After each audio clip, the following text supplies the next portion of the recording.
Ito lahat po ay nakabakod papunta doon. Oo. Dito tayo nag-i-start. Dito tayo nag-i-start ano. Basta yan yung sakop ng lote niya. Papunta doon sa dulo. Tapos nasa loob yung lote. Ano ho? Okay, sige.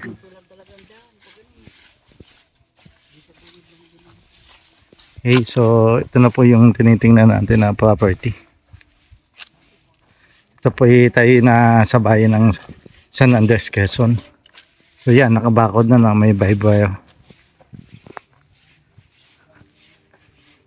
So papasok tayo dyan para makita natin yung loob. Makakatuwa. Ito po ay plat na plat. Yan. Ito naman po ay sa kapitbahay po ito. So kaya yung video natin nakapokus ay doon. Kasi yun po yung property natin yung binagbebenta. Yan. So yan po kasama na yan. Okay. Yan. Eskwala, papagayon. Tapos pa diretso na doon. Wala pa yung doon ay. Kaya may bye-bye. Okay. Ito yung entrance dito parang gate. Yan, ito na yung property. Yan. Magkano na ngayon ang presyo po ng kopa dito? Daming mga anyog ay. Mga siguro 55. Babata pa ng mga anyog niya. Napakaganda ng lupa. Plat na plat, walang kabato-bato. Yan. Yung mangga nito, mga ilang piraso ho yan? May 20. Daming mga puno na niyog, punong-puno siya. Tapos may mga mangga.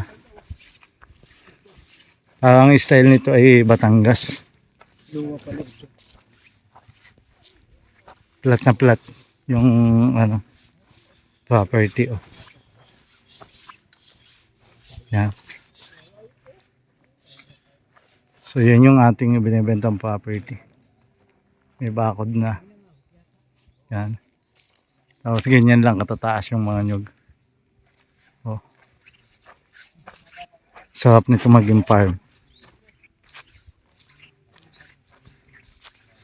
Tapos ay itong pagitan ng ganito ay tataniman ng pinya.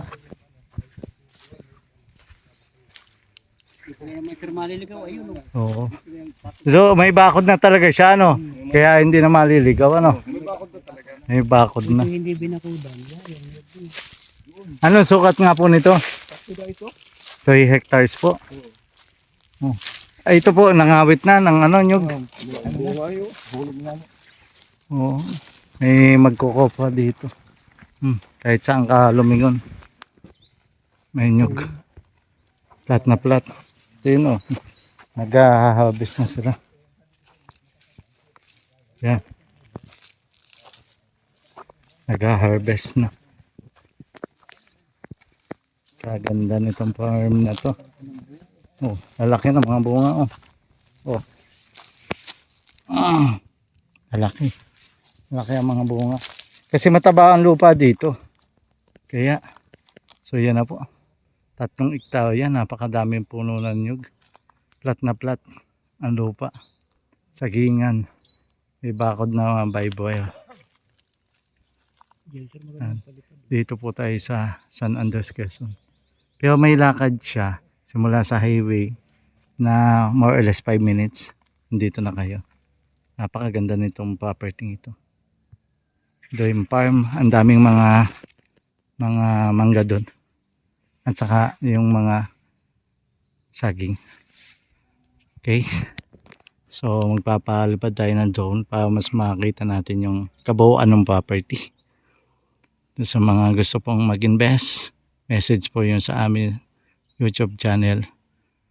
O kaya po tumawag sa aming number dyan sa taas ng screen.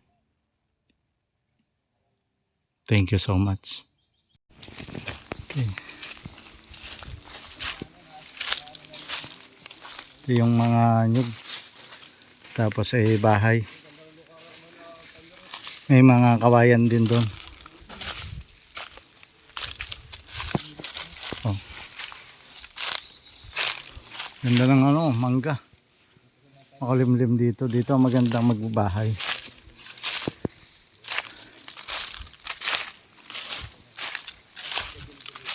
Yan. Tapos ito yung sapa. Kaso right na walang tubig. Kapag tag-ulan may tubig. Dito maganda magbahay.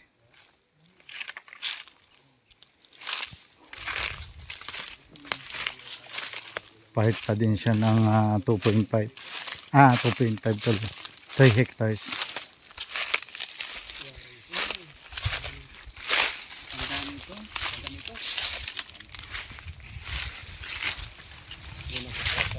Ito naman yung kuprasan nila. Yan.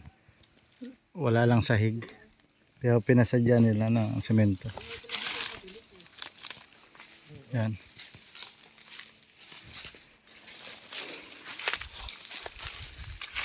Napakaganda talaga. Ito. Doon tayo galing kanina. Yan. Nakahanay ang mga lahat ng nyug. Ang tataba. Daming mga bunga. Napakalalaki ng mga bunga nito.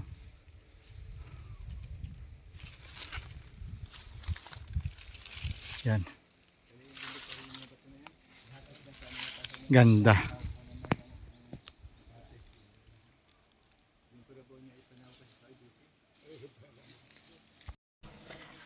Good morning. So this is the aerial view of the property na matatagpuan sa bayan ng San Andres, Quezon. So dito ninyo makikita ang kabuuan ng property. So kung ano yung nakikita natin dito, lahat po ito included doon sa property na binebenta natin. So ang mga puno-puno nyug dito ay talagang makikita na naman ninyo na nakalinya pa yan. So tuwid na tuwid ang mga linya. At wala kayong makikita dito na hindi namumunga. Halos karamihan na nyug po dito namumunga. Yan pala po yung boundary ng property. So kaya dito na po tayo pupunta. So yan, talagang napakaganda po ng property na ibinebenta ko po sa inyo. To sa mga buyer na gustong mag-invest ng property, this is purely coconut na makikita ninyo talagang napakagandang investment so far sa lahat ng nakita ko.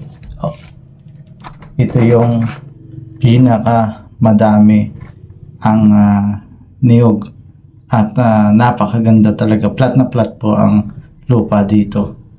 100% flat po ito at napakadami ng bunga, napakalalaki. So tumawag lang po kayo sa aming number na nakalagay po dito sa taas ng video at maasahan po ninyo ang aming pagtugon ng mabilis. So thank you so much at happy viewing. Have a nice day.